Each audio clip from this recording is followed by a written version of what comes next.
I don't know how far it's going to get. Hello, this is Neil's Han Dynasty. Buy some silver, some platinum. Be kind, helpful, and grateful.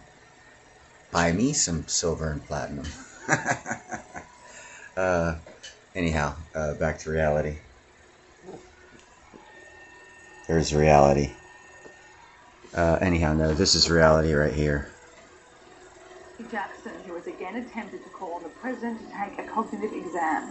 The former White House doctor turned Texas congressman has written a third letter to Joe Biden requesting him to submit a cognitive test immediately. But this time he has the backing of 53 US lawmakers, all Republicans, who have signed the letter in solidarity. The letter reads, "We believe that regardless of gender, age or political party, the president should follow the example set by former President Trump to document and demonstrate sound mental abilities."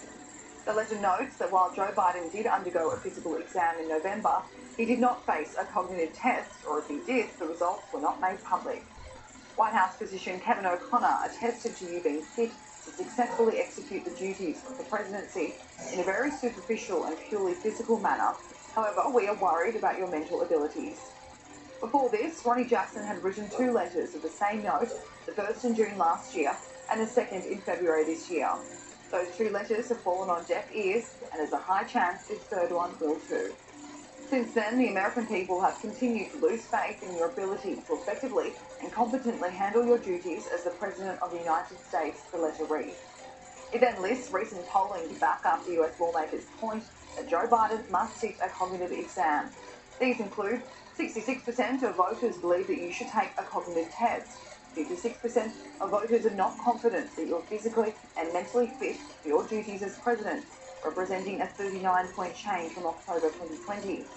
64% of voters believe that you have shown signs that you are too old to execute the duties of the President of the United States, including 60% of respondents aged 65 and older. Only 33% of voters approve of the job that you have done as president. The letter also highlights the fact that even left-leaning media like the New York Times has recently increased scrutiny surrounding your cognitive state that has been fueled by your recent public appearances, during which you shuffle your feet when you walk, often slur your words, lose your train of thought, have trouble summoning names, and appear momentarily confused. It then goes on to list numerous examples in the public space where Joe Biden has made gaffes or acted in a way that a strong leader would not. In 2018, pressure from the American public prompted the then White House physician Ronny Jackson to urge President Trump to undergo a cognitive exam to prove that he was sound of mind. When he passed the test, Mr. Jackson took to the media, where he copped a brutal press conference of question after question from reporters who doubted the results. These 53 lawmakers believe that Joe Biden should have to do the same thing, and that all results should be made public to the American people. The letter concludes, "This is also not a partisan issue. A Democrat representative, Jamie Raskin, previously pointed out, with many politicians and the population at large growing older, it's not hard to think that there will be future situations where the president's physical and mental state may create issues for us." At the time of this quote, Representative Raskin introduced legislation to establish an independent commission that could examine a president's fitness for office and determine whether the president is mentally or physically unable to discharge the powers or duties of office. We agree with these statements. As such, we encourage you to follow the example set by President Trump by undergoing a cognitive test as soon as possible and immediately making the results available for the American people. And of course, Ronny Jackson has tweeted today, "Joe Biden's mental health is officially a cover-up.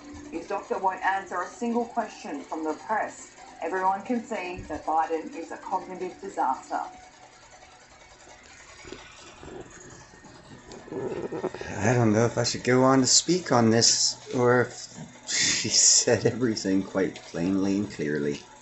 And since we're not allowed to say stuff like that here in America, I bring this news to you from other countries that are allowed to tell the truth. I hope you guys enjoy it. I hope it was worth your time, and I hope that you like, share, and subscribe. You guys have a great evening.